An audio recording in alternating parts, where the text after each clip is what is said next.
The screams pierced the Arizona desert silence at 3:47 a.m., shattering Sarah and Michael Chen's peaceful sleep. Racing down the hallway toward their 6-month-old daughter's nursery, they found a scene that defied comprehension. Shadow, their beloved 4-year-old Bobcat, had their trusted night nurse Rebecca Martinez pinned against the wall, his 35-pound frame trembling with protective fury. "Get this beast away from me!" Rebecca shrieked, blood streaming from claw marks on her arm as she clutched a syringe behind her back. Shadow's golden eyes blazed with an intensity Michael had never witnessed, not even during the Bobcat's rescue 4 years earlier.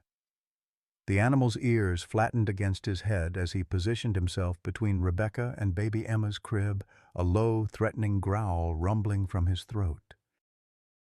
What they discovered in the next 48 hours would expose a criminal network that had been hiding in plain sight for months, targeting the most vulnerable victims imaginable.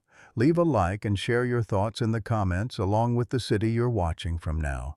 Let's continue with the story. 4 years earlier, on a scorching June morning outside Phoenix, Michael Chen had found Shadow as a 6-month-old Bobcat kit, lying motionless beside Highway 17. The young animal's left hind leg was shattered, likely from a hit-and-run truck that had left him to die in the desert heat. As a wildlife veterinarian specializing in desert predators, Michael had seen countless injured animals. But something about this particular Bobcat's golden eyes spoke to him during the emergency surgery that saved the kit's life. The leg healed imperfectly, leaving Shadow with a permanent limp that made survival in the wild impossible. After months of rehabilitation and special permits from the Arizona Game and Fish Department, Shadow became the Chen family's most unusual member. Unlike typical Bobcats who remain aloof even in captivity, Shadow displayed a remarkable affinity for domestic life, particularly with Sarah, Michael's wife of 8 years. Sarah Chen had grown up on a Montana ranch where wildlife encounters were commonplace, so Shadow's presence felt natural to her. What made their bond extraordinary was the Bobcat's uncanny ability to sense her emotions and physical changes. When Sarah suffered through 6 years of infertility struggles, including 3 failed IVF attempts and 2 devastating miscarriages, Shadow became her constant companion, offering silent comfort during her darkest moments. The miracle they had prayed for finally came when Shadow began exhibiting strange behavior, curling protectively around Sarah's midsection each night, refusing to leave her side. 2 weeks later, a pregnancy test confirmed what the Bobcat had somehow sensed before any human could. Sarah was finally carrying the child they had desperately wanted. Throughout her pregnancy, Shadow maintained his vigilant watch, accompanying Sarah to every doctor's appointment that allowed it, and positioning himself as her self-appointed guardian. When baby Emma arrived 6 weeks premature, requiring extended NICU care, Shadow paced the hospital parking lot where Michael brought him daily, somehow understanding that his family was incomplete. Their adobe-style home on 15 acres outside Phoenix had been modified over the years to accommodate Shadow's needs. Reinforced fencing, specialized feeding areas, and climate-controlled spaces for Arizona's extreme temperatures. The property bordered the Sonoran Desert Preserve, giving Shadow space to roam while remaining safely within their care. Now, at 34, Sarah worked as a freelance graphic designer from home, while 36-year-old Michael continued his work at the Arizona Wildlife Rescue Center. Their days were filled with the joy of watching Emma develop, but also the constant vigilance required for a premature infant who still needed specialized monitoring. Shadow had seamlessly transitioned from being their first child to Emma's devoted big brother, sleeping beneath her crib each night and alerting them to her needs often before the baby herself knew she was hungry or uncomfortable. His protective instincts, already heightened by his traumatic past, had intensified tenfold since Emma's arrival. Until Rebecca Martinez entered their lives, Shadow had never shown aggression toward any human being. 3 months after Emma's birth, the Chen family faced a crisis that would change everything. Emma's premature arrival had left her with ongoing health challenges that required specialized overnight monitoring. Sleep apnea episodes and feeding difficulties meant someone needed to watch her constantly during the night hours when these problems typically worsened. Sarah's postpartum recovery had been complicated by severe depression and chronic insomnia. Dark circles shadowed her eyes as she struggled to maintain the vigilance Emma required while battling her own emotional turmoil. Michael's demanding schedule at the Wildlife Rescue Center often kept him away during critical overnight hours, responding to emergency calls across the sprawling Arizona desert. The breaking point came during a particularly difficult week when Emma experienced 3 separate apnea episodes in 5 days. Sarah collapsed in exhaustion after the third incident, and Michael's mother, Eleanor Chen, drove down from Flagstaff to deliver an ultimatum. "You need professional help," Eleanor declared, her stern voice cutting through their protests. "This is beyond what any parent should handle alone. That baby needs specialized night nursing, and Sarah needs rest before she has a complete breakdown." Michael resisted initially, confident in their ability to care for their own child, but when Sarah began experiencing anxiety attacks that left her hyperventilating beside Emma's crib, he finally conceded. They needed help. The search for a qualified night nurse led them to Rebecca Martinez, a 27-year-old registered nurse with 5 years of NICU experience and an impressive portfolio of references. During their interview at the kitchen table of their Adobe home, Rebecca's credentials were flawless. Specialized training in premature infant care, certifications in pediatric CPR and advanced life support, and glowing recommendations from 8 previous families. Rebecca presented herself as the perfect solution to their crisis. She was soft-spoken but confident, immediately establishing rapport with Emma during the interview. Her dark hair was pulled back professionally, and she wore scrubs that suggested serious medical competence. When she held Emma, the baby seemed to settle peacefully in her arms. "I understand how frightening it can be with a premature infant," Rebecca said, her voice warm with apparent empathy. "My specialty is helping families through exactly these situations. You'll be able to rest knowing Emma is receiving professional monitoring throughout the night." Her references were impeccable. 8 families had employed her services, each providing enthusiastic recommendations about her competence and dedication. Dr. Patricia Williams, Emma's pediatrician, had personally recommended Rebecca from a list of qualified specialists maintained by Phoenix Children's Hospital. Sarah felt an immediate sense of relief during that first interview. Finally, someone who understood the medical complexities they were facing, someone who could provide the professional care Emma needed while allowing the family to recover from months of sleep deprivation and stress. Michael's practical nature was satisfied by Rebecca's technical knowledge and professional demeanor. She answered his detailed questions about monitoring equipment, emergency protocols, and medication administration with the expertise of someone who had dealt with these situations countless times before. They hired her for 3 nights per week, Tuesday, Thursday, and Saturday. The arrangement would allow Sarah to get uninterrupted sleep on those nights while ensuring Emma received constant professional monitoring. Rebecca would arrive at 8 in the evening and remain until 6 the following morning, providing 10 hours of specialized care. The first night Rebecca worked seemed like a blessing. Sarah slept for 8 consecutive hours for the first time since Emma's birth, waking refreshed and optimistic. Emma appeared well-rested too, and Rebecca's detailed notes showed careful monitoring throughout the night with no incidents. But Shadow's reaction was immediate and troubling. From the moment Rebecca entered their home that first evening, Shadow's demeanor changed dramatically. The normally social Bobcat, who typically approached visitors with curious friendliness, positioned himself in the corner of the living room, his golden eyes fixed on Rebecca with unwavering intensity. "He's just being protective," Sarah explained apologetically, as Shadow's ears flattened against his head whenever Rebecca moved toward Emma's room. He's never seen a stranger care for Emma before. Rebecca smiled understandingly. Many pets need time to adjust to new caregivers. I've worked with families who had dogs and cats that took weeks to warm up to me. But Shadow's behavior wasn't typical protective caution.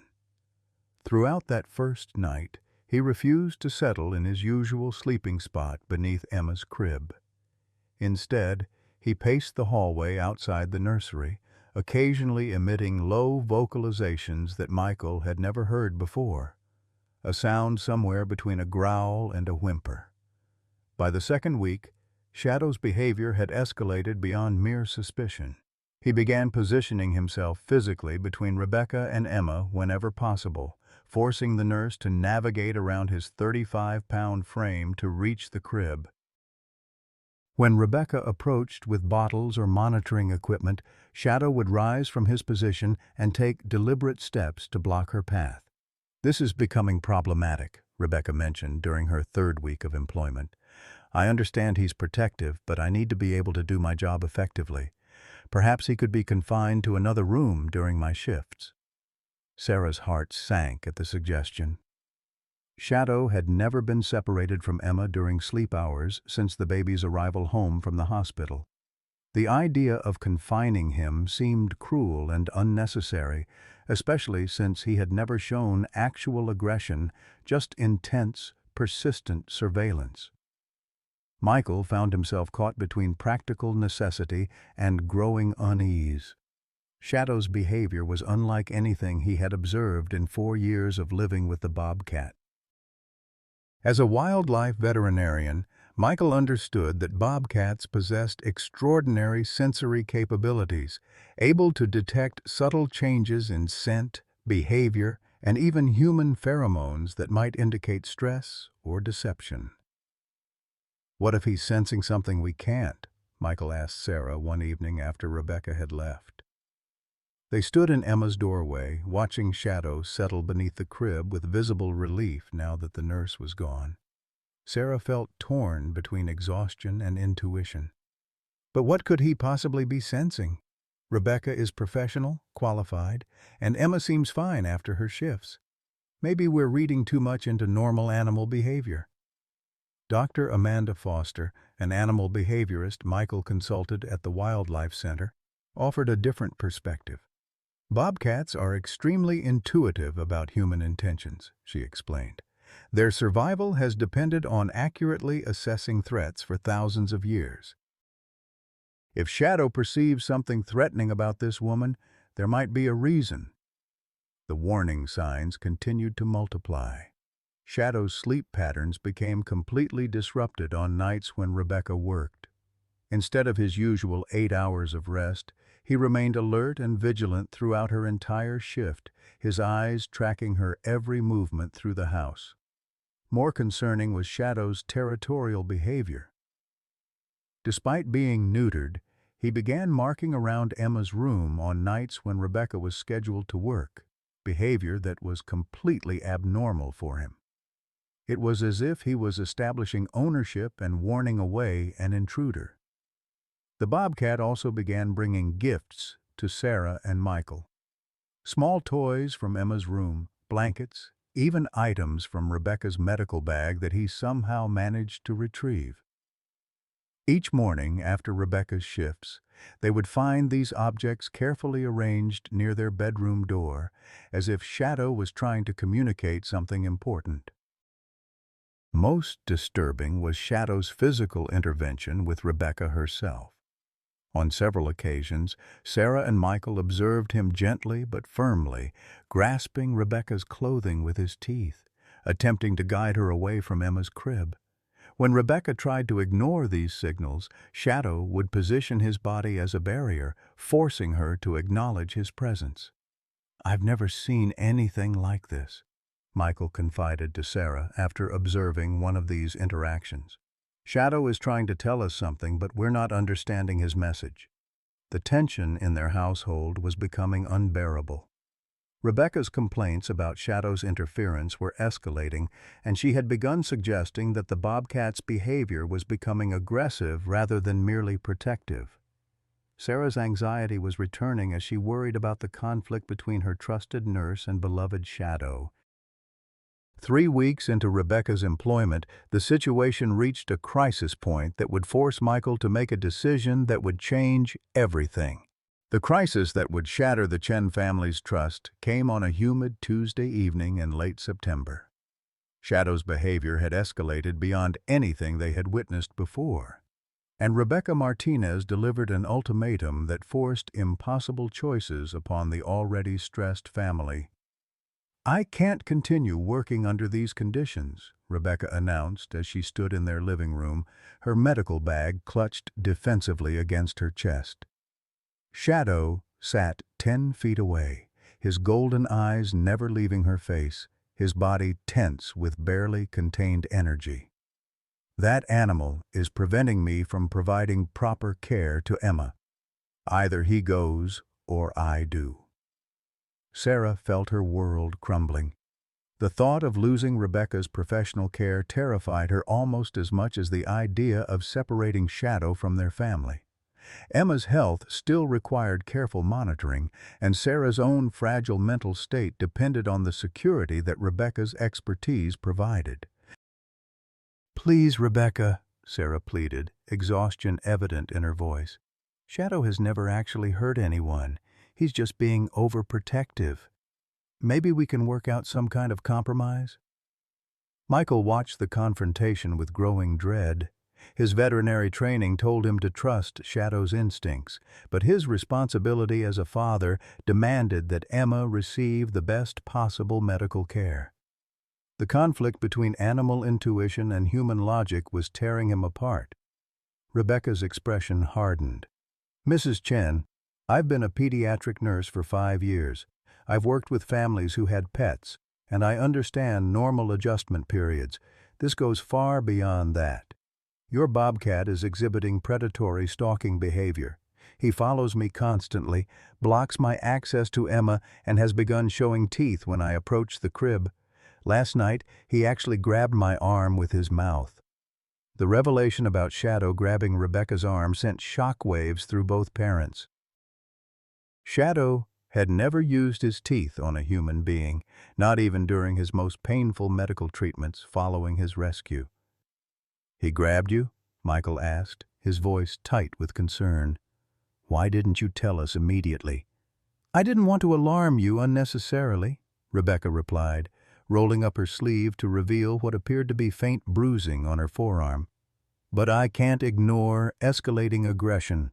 If something happens to Emma because I can't reach her quickly enough during a medical emergency, we'll all bear responsibility." Sarah's maternal instincts warred with her love for Shadow.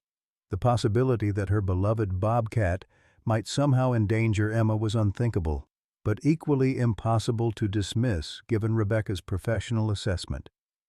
Eleanor Chen, who had been visiting for the week to help with household tasks, strongly supported Rebecca's position.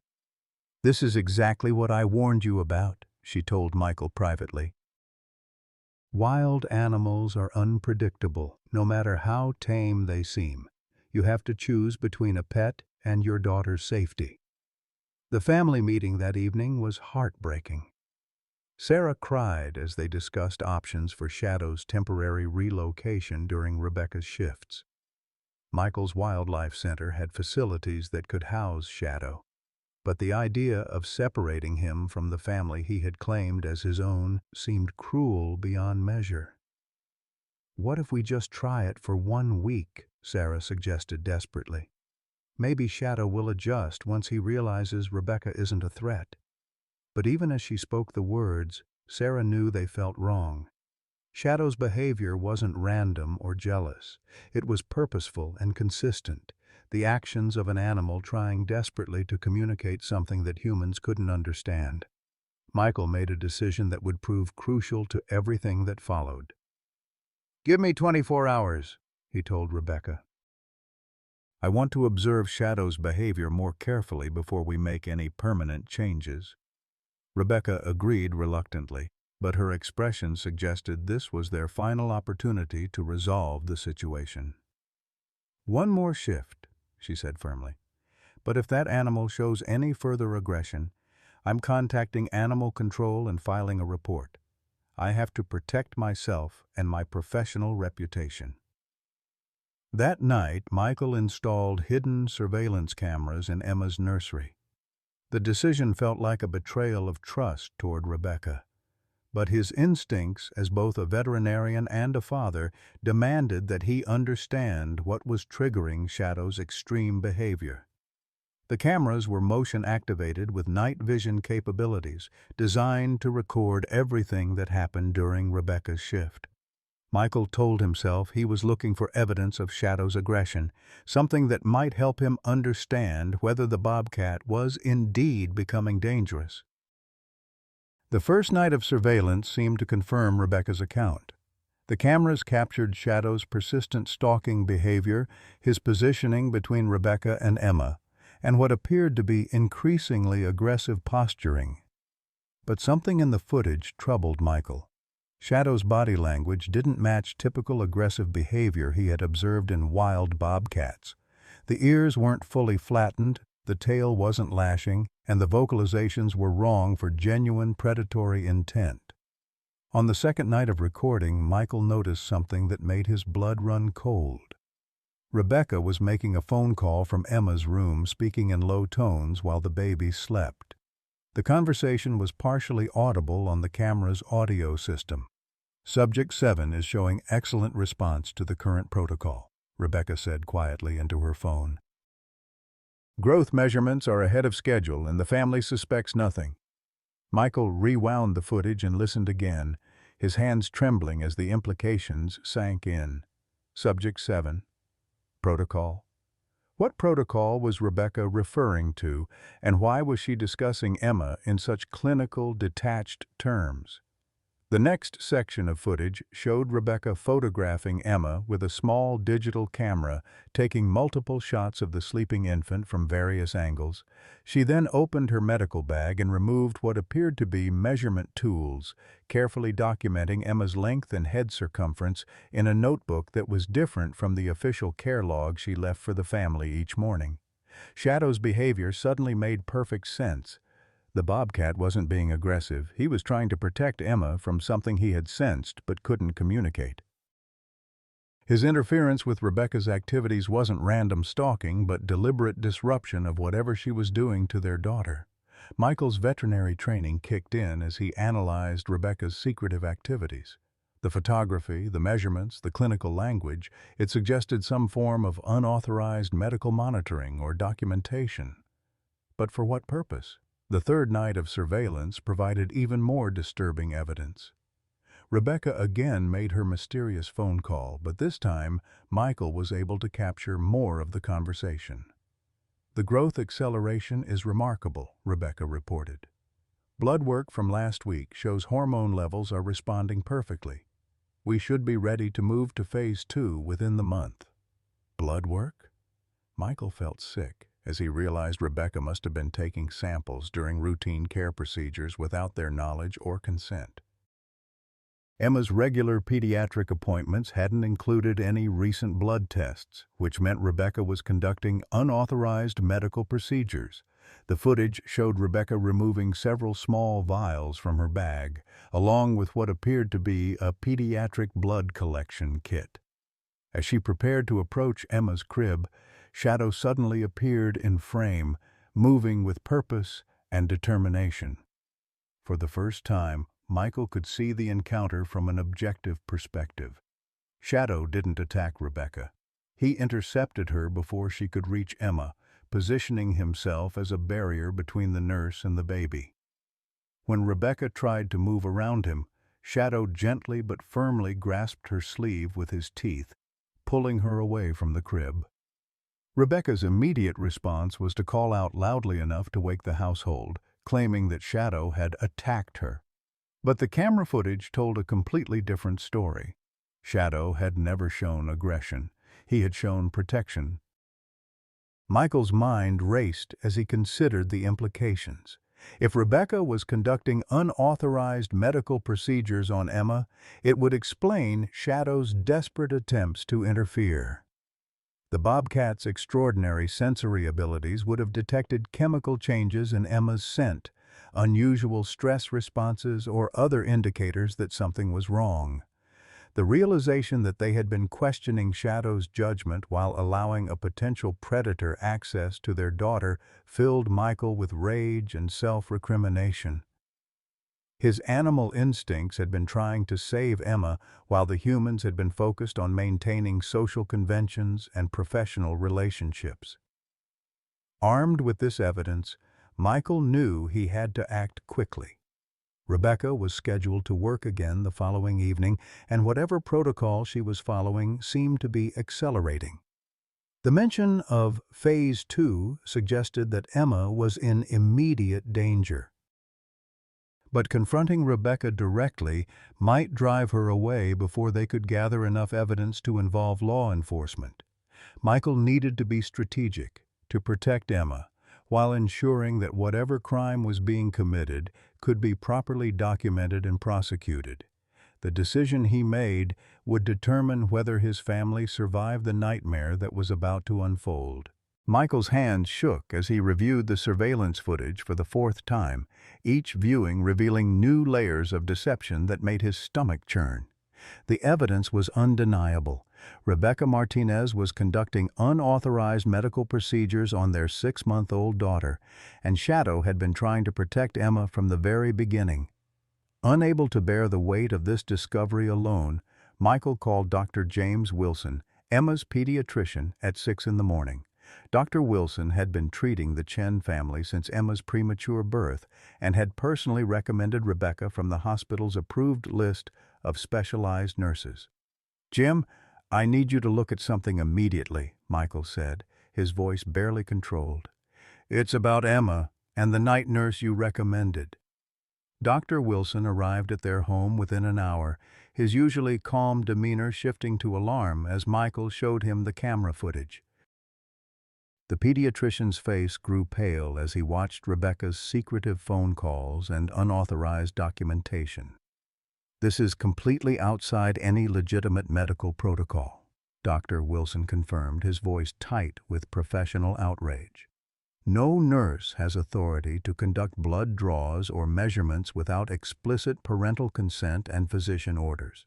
What she's describing as protocols and phases suggests some form of unauthorized medical research." The investigation Michael launched that morning revealed disturbing patterns that extended far beyond their family.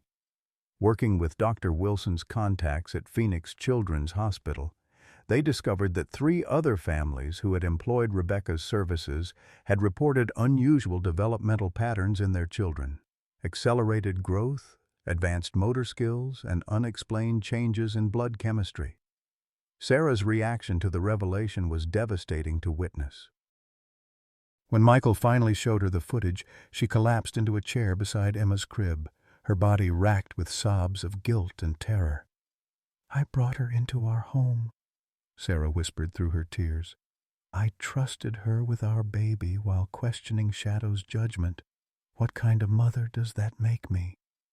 Shadow, as if sensing the family's distress, approached Sarah cautiously and rested his massive head against her knee, offering the same silent comfort he had provided during her miscarriages. The gesture only intensified Sarah's emotional breakdown as she realized how completely she had failed to trust the animal who had been trying to protect them. Michael's background check on Rebecca, conducted with the help of a private investigator recommended by Dr. Wilson, revealed gaps in her employment history that were deeply troubling. 2 previous positions had ended abruptly with sealed legal settlements, and her nursing school transcripts showed academic probation related to ethical violations that had been mysteriously expunged from her record. The financial investigation proved even more damning. Rebecca's bank records, obtained through legal channels with Dr. Wilson's assistance, showed regular deposits from an offshore pharmaceutical company that specialized in pediatric growth hormone research. The amounts were substantial, far more than any legitimate nursing salary would provide. Dr. Elena Rodriguez, a former research assistant at the pharmaceutical company, came forward as a whistleblower after being contacted by the investigator. Her testimony revealed the scope of the criminal enterprise that had ensnared the Chen family. They target families with premature infants from wealthy backgrounds, Dr. Rodriguez explained during a clandestine meeting at a coffee shop across town. Babies who already have medical complexities, so unusual symptoms might be attributed to their premature status rather than experimental drug exposure. The selection criteria for victims was chillingly systematic. Families needed to have minimal extended family involvement, reducing the likelihood of outside observers noticing changes. Parents had to be first-time caregivers who might not recognize abnormal developmental patterns. Most importantly, families needed sufficient financial resources to afford private nursing care, providing the criminals with extended access to their targets. Emma fit their victim profile perfectly. Premature birth requiring specialized care, wealthy parents with limited extended family nearby, and first-time parents who would trust medical professionals implicitly. Rebecca had been assigned to their family specifically because Emma represented an ideal test subject for experimental growth hormone therapies. The experimental drugs being administered were designed to accelerate infant development, potentially creating a marketable treatment for premature babies. But the testing was being conducted without FDA approval, informed consent, or proper safety protocols. The children were essentially guinea pigs for profit-driven pharmaceutical research. Shadow's extraordinary sensory capabilities had detected the chemical changes in Emma's system weeks before any human would have noticed symptoms. His desperate attempts to interfere with Rebecca's activities weren't aggression. They were the actions of a guardian angel trying to save a child from medical exploitation. Michael's guilt over doubting Shadow was overwhelming. Every night that he had considered relocating the Bobcat, every moment he had questioned the animal's judgment had been time when Emma remained vulnerable to Rebecca's criminal activities. Shadow's loyalty and protective instincts had been unwavering even when the humans he loved had begun to doubt him.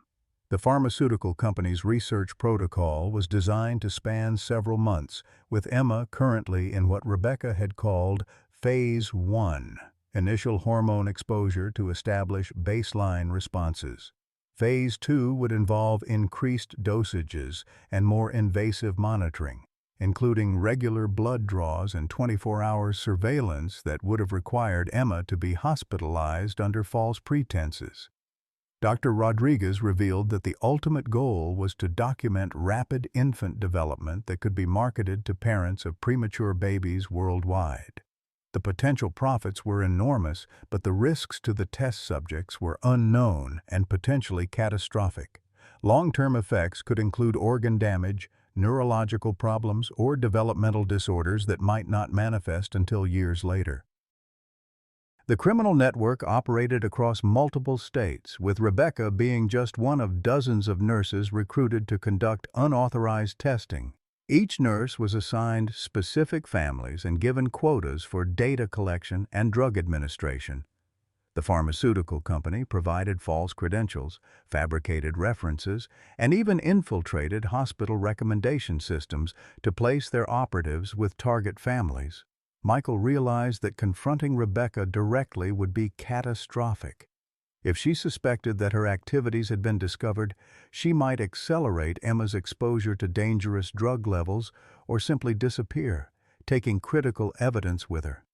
The investigation needed to proceed carefully to ensure both Emma's safety and the capture of the entire criminal network. Law enforcement became involved when Dr. Wilson contacted the FBI's Healthcare Fraud Division. Special Agent Sarah Chen, ironically sharing the same surname as the victims, was assigned to coordinate a complex sting operation that would catch Rebecca in the act while protecting Emma from further harm. The plan required Michael and Sarah to continue acting normally while Rebecca was under surveillance. Hidden cameras would document her criminal activities, and specialized pediatric toxicologists would monitor Emma for any signs of drug-related complications. Most challenging of all, they would need to keep Shadow's behavior from alerting Rebecca to their knowledge of her crimes.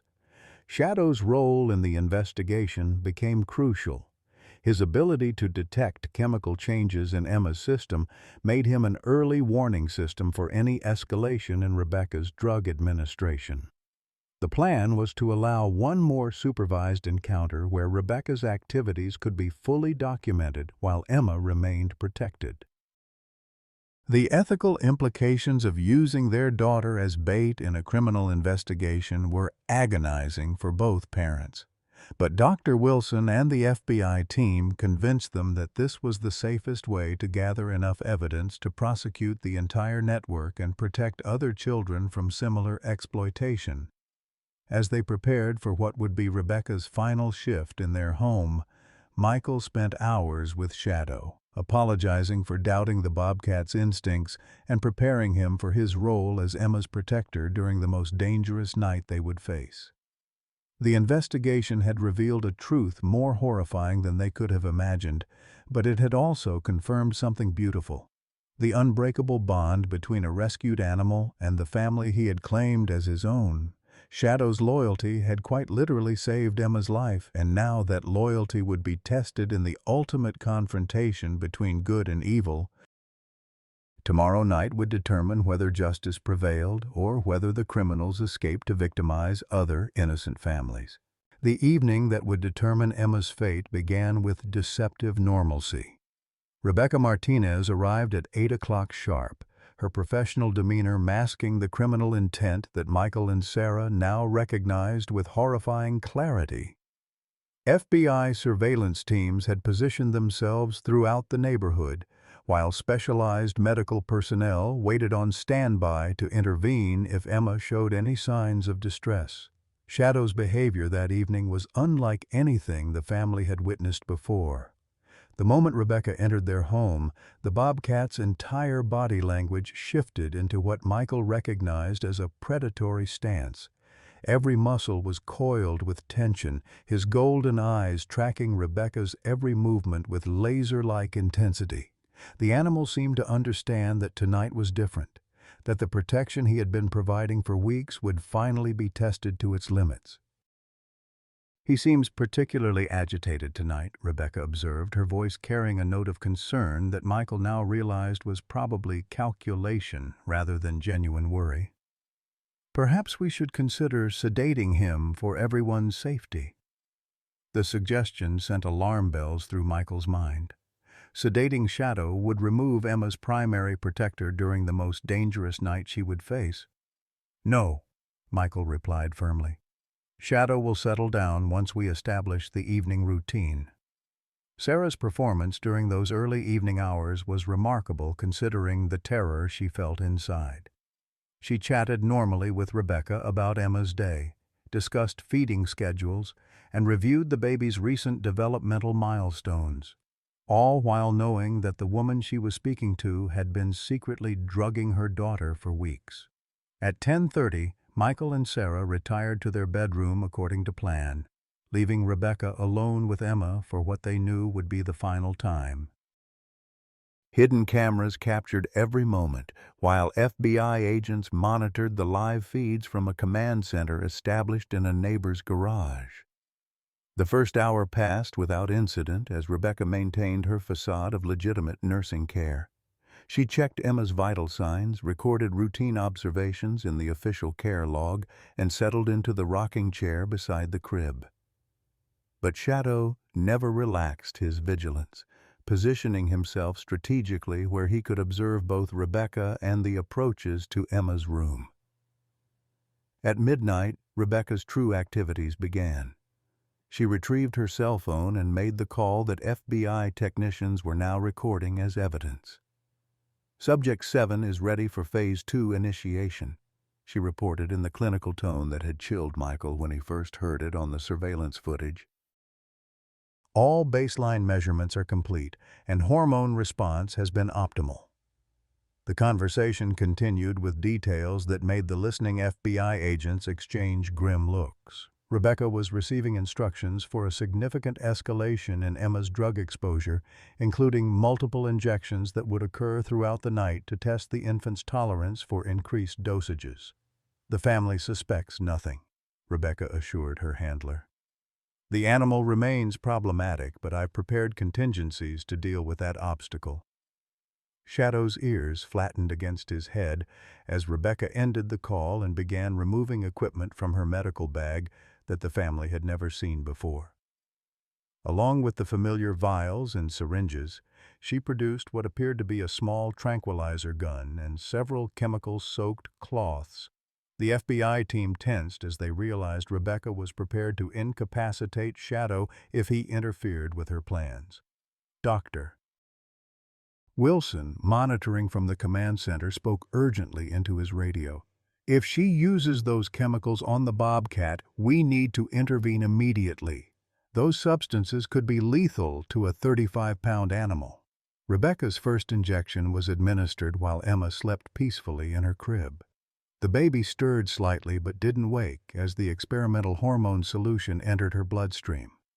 Rebecca immediately began photographing Emma's responses, documenting any changes in breathing patterns, skin color, or muscle tone.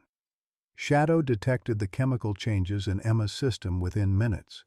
His low whimpering began as a sound of distress that quickly escalated to more urgent vocalizations. When Rebecca prepared the second injection, Shadow rose from his position and moved deliberately toward the crib. "Easy, big guy," Rebecca whispered, her voice taking on a dangerous edge as she reached for the tranquilizer gun. "Don't make this harder than it needs to be." The confrontation that followed would later be described by FBI agents as one of the most remarkable displays of animal protective instinct they had ever witnessed. Shadow didn't attack Rebecca in the traditional sense. Instead, he executed a series of strategic maneuvers designed to prevent her from reaching Emma while avoiding the tranquilizer gun she was aiming at him. When Rebecca fired the first tranquilizer dart, Shadow twisted away with lightning reflexes, the dart embedding harmlessly in the wall behind him.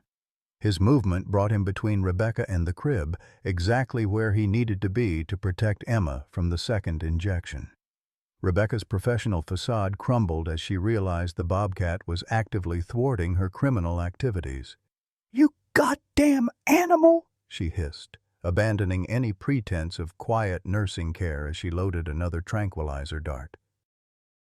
"I have a schedule to maintain." Shadow's response was to position himself directly over Emma's crib, his body forming a protective shield that made it impossible for Rebecca to reach the baby without going through 35 pounds of determined Bobcat. When she tried to approach from the side, Shadow shifted position to block her. When she attempted to distract him with the chemical-soaked cloths, he knocked them away with lightning-fast paw strikes. The stalemate continued for 20 minutes as Rebecca grew increasingly desperate, and Shadow maintained his protective position with unwavering determination. Emma slept through most of the confrontation, but her breathing began showing signs of distress as the first injection took effect. Dr. Wilson's voice crackled through the FBI radios. "The baby is showing elevated heart rate and irregular breathing patterns. We need to move now." But before the FBI team could intervene, the situation escalated beyond anyone's expectations.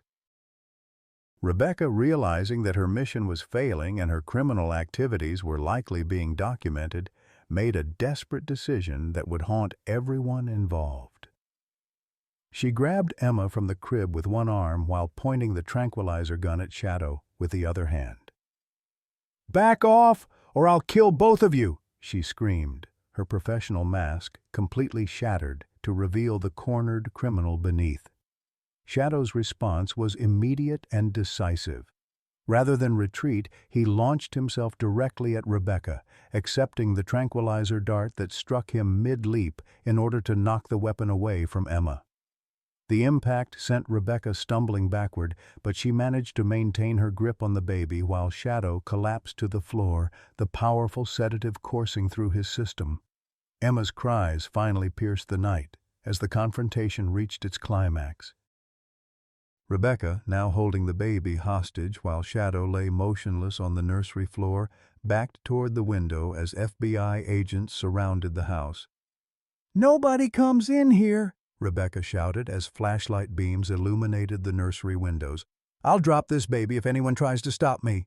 Michael and Sarah burst into the room despite FBI orders to remain in their bedroom, their parental instincts overriding all other considerations. The sight that greeted them was their worst nightmare. Their daughter in the arms of a criminal, their beloved Shadow lying unconscious on the floor, and their world reduced to a hostage situation with the highest possible stakes.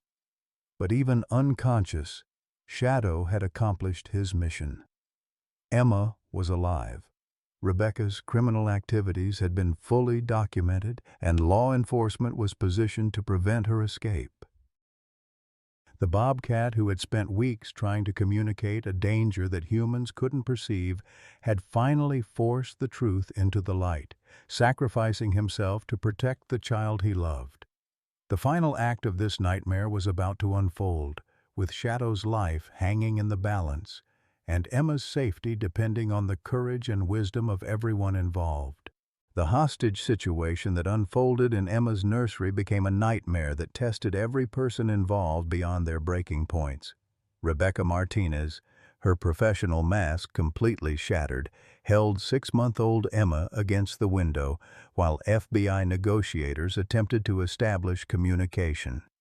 The baby's cries echoed through the desert night as her tiny body showed increasing signs of distress from the experimental drugs coursing through her system. Shadow lay motionless on the nursery floor, his breathing shallow and irregular from the powerful tranquilizer that had been meant to incapacitate him permanently. Dr. Wilson, monitoring the Bobcat's vital signs remotely through equipment the FBI had rushed to the scene, delivered devastating news through the radio system. "The tranquilizer Rebecca used isn't standard veterinary sedation," Dr. Wilson reported grimly. "Based on Shadow's symptoms, she appears to have used a paralytic agent that's shutting down his respiratory system. We have maybe 20 minutes before the damage becomes irreversible." Michael felt his world collapsing as he watched both his daughter and his beloved Bobcat fighting for their lives simultaneously. Shadow had sacrificed himself to protect Emma, but the experimental drugs Rebecca had injected into the baby were causing alarming symptoms that grew worse by the minute. Sarah's maternal instincts overrode every survival mechanism as she stepped toward Rebecca, despite the FBI agent's urgent commands to stay back. "Please," she begged, her voice breaking with desperation. "Emma is innocent in all of this. Whatever you need, whatever you want, just don't hurt my baby." Rebecca's response revealed the depth of her criminal desperation. "Your baby is worth $50,000 to my organization," she snarled, backing closer to the window. Phase 2 testing was supposed to continue for 6 more weeks. Do you have any idea how much money you've cost us? The revelation that Emma was viewed as nothing more than a profitable test subject sent rage coursing through Michael's veins. His wildlife veterinarian training kicked in as he assessed the tactical situation, looking for any advantage that might save both his daughter and Shadow. FBI negotiator Agent Sarah Chen tried to establish psychological rapport with Rebecca, but the nurse's responses indicated someone who had crossed too many moral boundaries to retreat. "Rebecca, let's talk about what you really want here. Money. Safe passage. We can work something out that doesn't involve harming an innocent child." "What I want is to complete my assignment," Rebecca replied, her voice carrying the clinical detachment that had characterized her phone calls with criminal handlers. "Emma represents months of careful data collection. Phase 2, testing could revolutionize pediatric medicine, and you people are treating it like some kind of crime. The twisted justification revealed how deeply Rebecca had rationalized her participation in the medical experimentation. She genuinely believed that the illegal drug testing was advancing medical science, despite the fact that it was being conducted without consent on helpless infants. Dr. Wilson's urgent voice crackled through the radio again. Emma is showing signs of cardiac stress. The experimental hormones are affecting her heart rhythm. We need to get her to a hospital immediately, or she could go into cardiac arrest. The double medical emergency created an impossible situation for law enforcement. Shadow was dying from respiratory failure while Emma faced potential cardiac arrest, and Rebecca showed no signs of surrendering peacefully. Every minute that passed increased the likelihood that both patients would suffer permanent damage or death.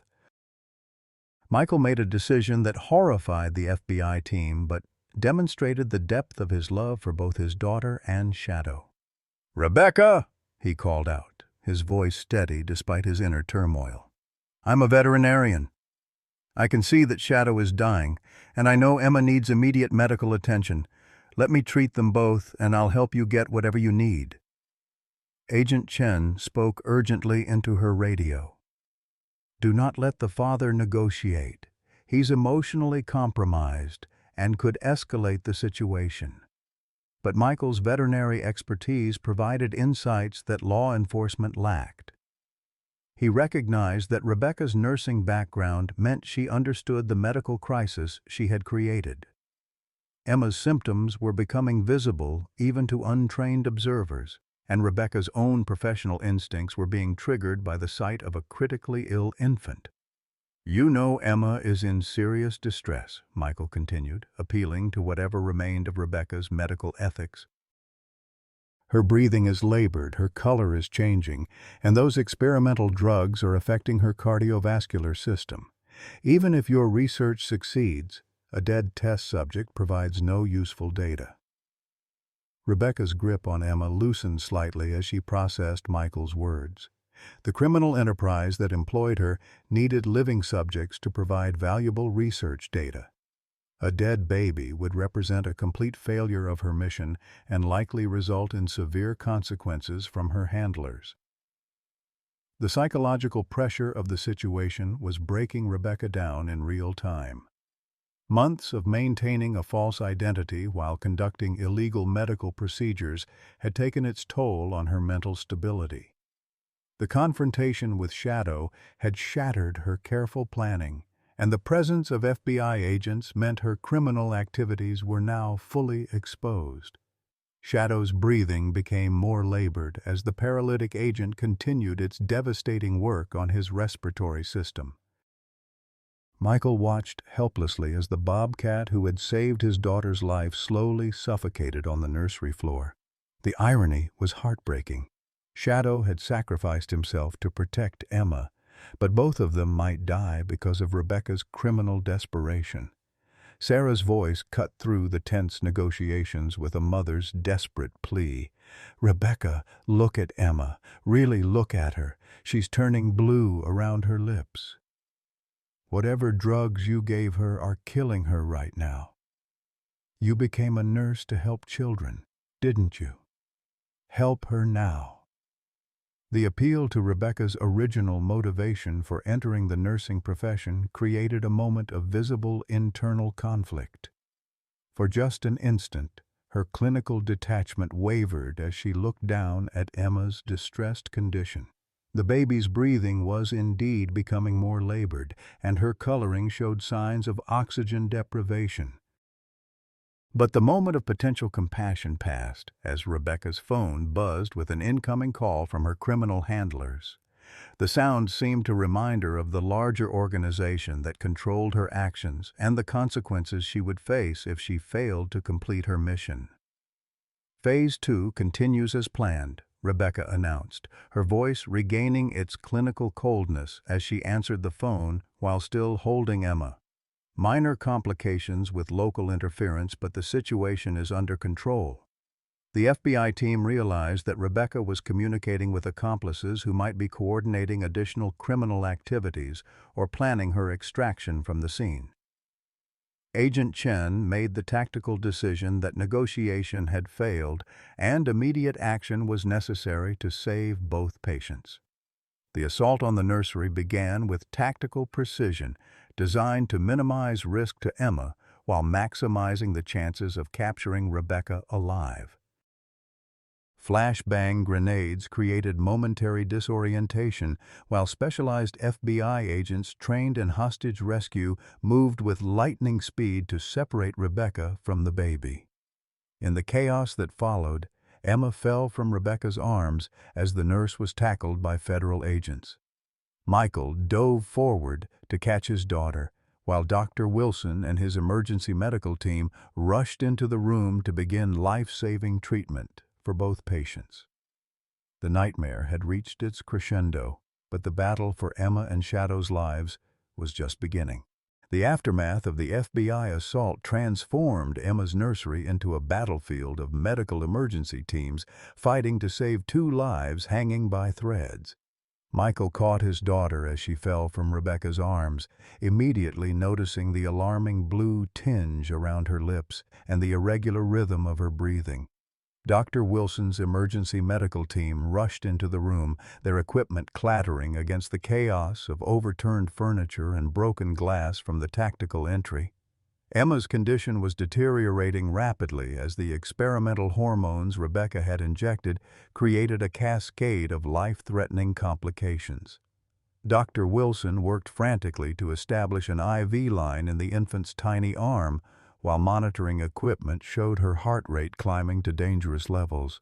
"She's going into cardiac stress," he announced grimly. "These hormone levels are off the charts. Whatever Rebecca gave her was far stronger than anything we've seen in the other victims." Simultaneously, Dr. Amanda Foster worked desperately to save Shadow's life as the paralytic agent continued shutting down his respiratory system. The Bobcat's breathing had become so shallow it was barely detectable, and his golden eyes had lost their characteristic alertness, staring blankly at the ceiling as his nervous system struggled against the chemical assault. Sarah collapsed to her knees beside Shadow, her hands stroking his spotted fur as tears streamed down her face. "He saved her," she whispered brokenly. "He tried to warn us for weeks, and when it mattered most, he saved Emma's life. Please don't let him die for being a hero." The medical crisis required splitting the emergency response between two patients whose conditions were equally critical but required completely different treatments. Emma needed immediate cardiac stabilization and hormone neutralization, while Shadow required respiratory support and antidotes to counteract the paralytic agent. The complexity of treating both simultaneously stretched the medical team's resources to their absolute limits. Rebecca Martinez, now in FBI custody with her arms zip-tied behind her back, watched the medical emergency unfold with an expression that chilled everyone present. Rather than showing remorse for the suffering she had caused, she appeared to be observing the crisis with clinical detachment, as if Emma and Shadow were merely test subjects whose responses provided valuable data points. The hormone dosage was calculated for a larger infant, Rebecca stated matter-of-factly, as agents prepared to transport her to federal detention. Emma's reaction is within expected parameters for her body weight. The respiratory depression in the animal is also predictable given the paralytic agent's concentration. Her callous assessment of the life-and-death struggle happening around her demonstrated how completely she had dehumanized her victims. To Rebecca, Emma wasn't a beloved daughter fighting for her life. She was Subject 7, providing research data. Shadow wasn't a heroic animal who had sacrificed himself to protect a child. He was merely an obstacle that had been neutralized with appropriate chemical intervention. Michael felt murderous rage toward Rebecca, but his focus remained on his daughter and Shadow as both patients were prepared for emergency transport to Phoenix Children's Hospital. The next few hours would determine whether Rebecca's crimes had succeeded in destroying two innocent lives or whether medical intervention could reverse the damage she had inflicted. The ambulance ride to the hospital became a desperate race against time as Emma's condition continued deteriorating despite Dr. Wilson's interventions. Her heart rate spiked dangerously high before dropping to bradycardia levels that indicated potential cardiac arrest. The experimental hormones were creating metabolic chaos in her tiny system, and the medical team had no established protocols for treating this type of poisoning in an infant. Shadow traveled in a separate veterinary ambulance, his massive form looking diminished and vulnerable as Dr. Foster administered respiratory support through a specialized mask designed for large carnivores.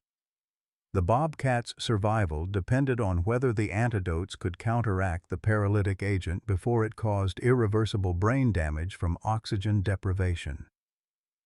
At the hospital, Dr. Elena Rodriguez arrived to provide crucial information about the experimental drugs that could save Emma's life. As the whistleblower who had exposed the pharmaceutical conspiracy, she possessed detailed knowledge of the hormone compounds Rebecca had administered and their potential antidotes.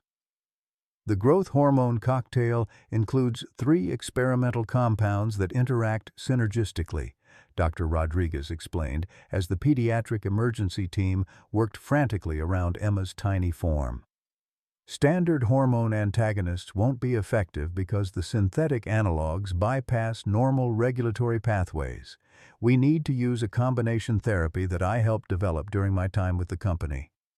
The revelation that an antidote existed provided the first hope since the crisis began, but Dr. Rodriguez's next words dampened that optimism significantly. The treatment protocol requires precise dosing based on body weight and exposure time. Too little, and the hormone effects will continue causing cardiac stress. Too much, and we could induce hypoglycemic shock that could be equally fatal. Emma's medical team faced the nightmare scenario of administering experimental treatments to counteract other experimental treatments, with her life hanging in the balance of calculations that had never been tested on a patient so young. The margin for error was virtually non-existent, and any miscalculation could kill her as surely as Rebecca's original poisoning. Meanwhile, Shadow's condition provided a different kind of heartbreak as the paralytic agent continued its devastating work despite Dr. Foster's interventions. The Bobcat remained conscious but unable to move or breathe adequately, his golden eyes tracking movement around him with an awareness that made his paralysis even more tragic. Michael divided his time between Emma's bedside and Shadow's treatment area, his veterinary training helping him understand both medical situations while his emotional devastation as a father and pet owner threatened to overwhelm his professional composure. "Shadow knew," he told Dr. Foster through tears. "He tried to warn us for weeks that something was wrong. We should have trusted him from the beginning." The guilt that consumed both Michael and Sarah was almost unbearable as they realized how completely they had failed to understand Shadow's protective instincts. Every night they had questioned his behavior, every moment they had considered relocating him during Rebecca's shifts, had been time when their daughter remained vulnerable to criminal exploitation. Dr. Wilson's first attempt to counteract Emma's hormone poisoning showed promising results as her heart rate began stabilizing, but the improvement was temporary. Within an hour, her condition deteriorated again as the synthetic compounds continued circulating through her system, requiring increasingly aggressive interventions that carried their own risks. The pediatric intensive care unit became a battlefield where medical science fought against criminal chemistry, with Emma's life serving as the prize in a conflict between healing and harm. Each small improvement was followed by new complications as the experimental drugs created cascading effects throughout her developing physiology. Shadow's treatment reached a critical juncture when Dr. Foster determined that conventional antidotes were insufficient to reverse the paralytic agent's effects. "We're going to try an experimental reversal agent that's still in clinical trials," she explained to Michael. "It's risky, but Shadow's current trajectory leads to respiratory failure within the next few hours." The irony of using experimental medicine to save Shadow from experimental medicine wasn't lost on anyone involved. The same scientific advancement that had created weapons for criminals like Rebecca now offered the only hope for saving her victims. As both patients fought for their lives in separate treatment areas, federal investigators continued unraveling the criminal network that had targeted their family. The scope of the conspiracy was staggering, with evidence emerging of similar attacks on dozens of families across multiple states. Emma and Shadow had become the key to exposing a criminal enterprise that had victimized countless innocent children. The tragedy that had befallen their family was part of a much larger pattern of exploitation, but that knowledge provided no comfort as they watched their daughter and beloved pet struggle against the poisons that had been administered by someone they had trusted completely. The next 24 hours would determine whether justice could coexist with healing, or whether Rebecca's crimes would claim two more innocent victims. The breakthrough that saved Emma's life came at 4:30 in the morning, 36 hours after the nightmare began.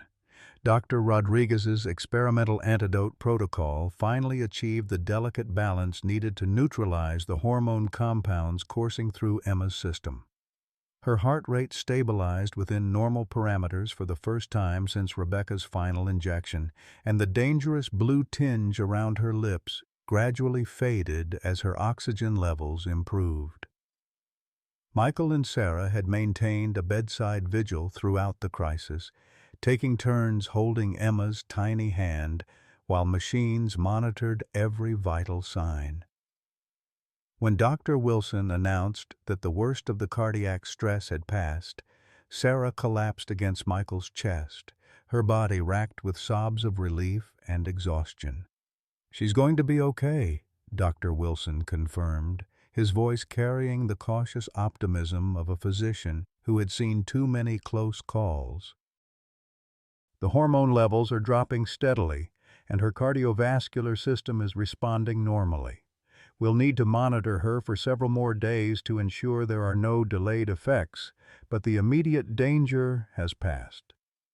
Emma's recovery provided the first ray of hope in what had been an unrelenting nightmare, but Shadow's condition remained critical.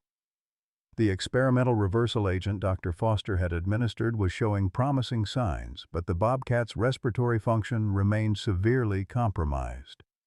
His golden eyes tracked movement around his treatment area, indicating that his consciousness was intact, but his inability to move or breathe adequately made his prognosis uncertain. The federal investigation had expanded into a massive operation spanning 7 states as authorities discovered the true scope of the pharmaceutical conspiracy. Rebecca Martinez was revealed to be one of 43 nurses recruited by the criminal organization to conduct unauthorized drug testing on infants across the country. The profits generated by their illegal research had funded a multi-million-dollar enterprise that had victimized over 200 families. Agent Sarah Chen provided updates to the family as Emma's condition continued improving. Rebecca's arrest led to the seizure of detailed records documenting every child who was subjected to experimental drug testing, she explained. "Your daughter's case provided the evidence we needed to obtain federal warrants that brought down the entire network." The scope of the criminal enterprise was staggering.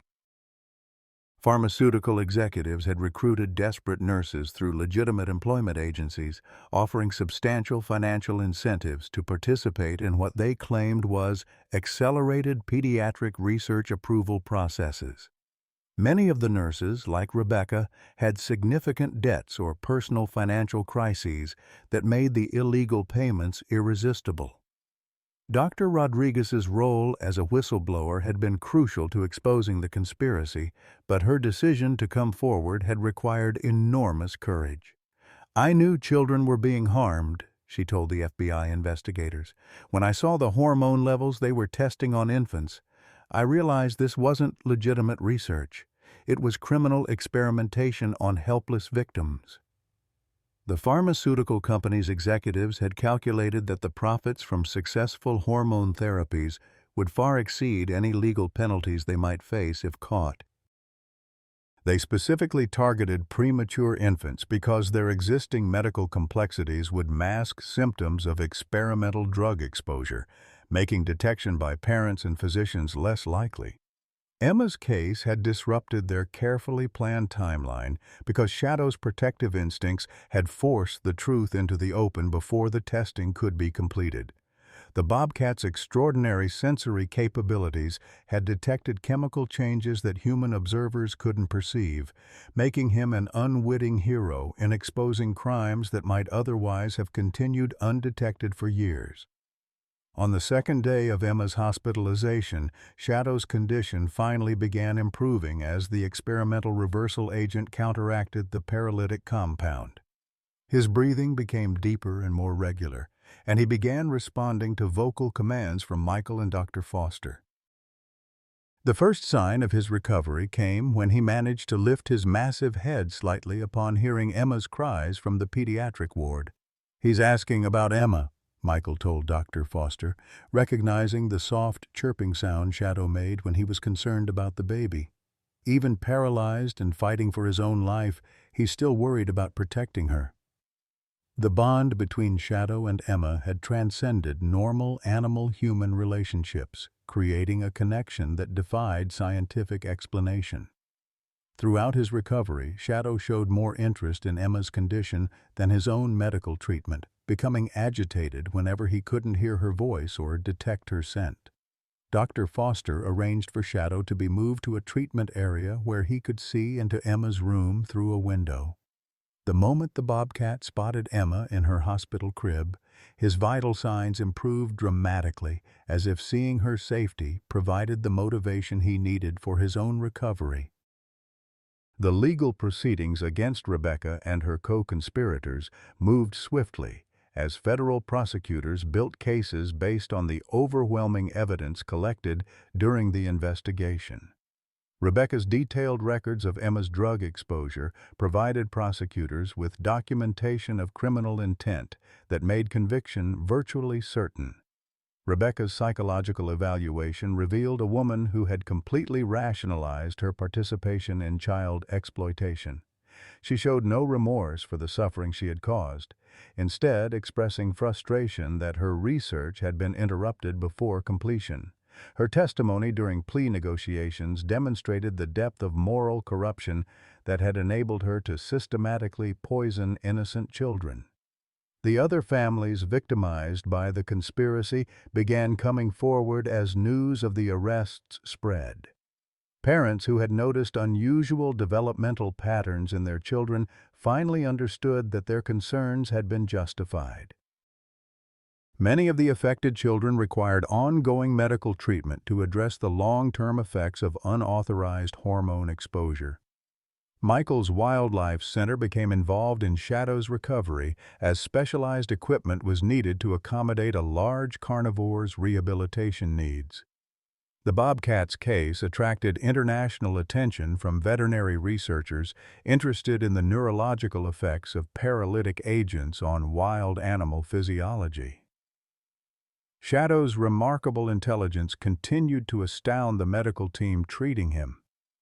As his motor functions returned, he demonstrated an understanding of his situation that seemed almost human. He remained calm during medical procedures, apparently recognizing that the treatments were helping him recover rather than causing harm. The media attention surrounding Emma and Shadow's story brought global awareness to the issue of illegal medical experimentation on children. Congressional hearings were scheduled to investigate how the pharmaceutical industry's regulatory oversight had failed so catastrophically, allowing criminals to exploit vulnerable families with impunity. After 5 days of intensive treatment, Emma was released from the hospital with a clean bill of health.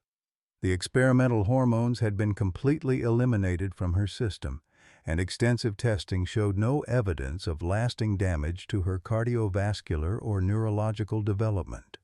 Dr. Wilson cautioned that regular monitoring would be necessary for several years, but Emma's prognosis was excellent. Shadow's recovery took longer, but his determination to return to his role as Emma's protector motivated remarkable progress. Within 2 weeks, he had regained most of his motor functions and was able to walk with only a slight weakness in his hindquarters. His respiratory function returned to normal, and his appetite recovered as his system cleared the last traces of the paralytic agent. The reunion between Shadow and Emma at their desert home was emotionally overwhelming for the entire family. The moment Shadow saw Emma in her familiar nursery, he took up his traditional position beneath her crib and released a deep, contented purr that seemed to express relief at being able to resume his protective duties. Michael and Sarah's gratitude toward Shadow was infinite and eternal. The Bobcat's unwavering loyalty and protective instincts had literally saved their daughter's life while exposing a criminal conspiracy that threatened countless other children. His sacrifice had transformed a family tragedy into a triumph of love over evil. The investigation's conclusion brought justice for Emma and Shadow, but more importantly, it ensured that the criminal network could never again target innocent families. Rebecca Martinez was sentenced to 25 years in federal prison, while the pharmaceutical executives responsible for organizing the conspiracy received even harsher sentences that would keep them incarcerated for the rest of their lives. The Chen family's ordeal had ended, but the bonds forged during their crisis would last forever. Shadow's heroism had saved not only Emma, but dozens of other children whose families would never know how close they had come to similar victimization. In the end, the love and loyalty of a rescued bobcat had proven stronger than human greed and corruption, protecting innocence and ensuring that justice prevailed. Sometimes the greatest heroes don't wear capes. They have golden eyes and spotted fur. For those of us who've lived long enough to understand that family comes in many forms, Shadow's story reminds us that love transcends species. As grandparents and experienced parents, we know the fierce protectiveness that awakens when our loved ones are threatened. Shadow embodied that same instinct, refusing to give up even when the humans he loved questioned his judgment. His unwavering loyalty saved not just baby Emma, but exposed a network threatening countless other children. In our golden years, we've learned to trust our instincts about people. Shadow's story validates that wisdom. The bond between this rescued bobcat and his chosen family proves that sometimes our greatest blessings come from unexpected places. When professionals failed and systems broke down, it was pure, unconditional love that prevailed. For those of us who've opened our hearts to rescue animals or been surprised by unlikely friendships, Shadow's heroism touches something deep within our souls. His sacrifice reminds us that loyalty, courage, and love are the most powerful forces in this world, and they often come from the most unexpected sources. What unexpected animal or person has shown you unconditional loyalty in your life? Have you ever had a gut feeling about someone that others dismissed but you later discovered was right? Share your stories in the comments below. We'd love to hear about your own heroes with fur, feathers, or kind hearts.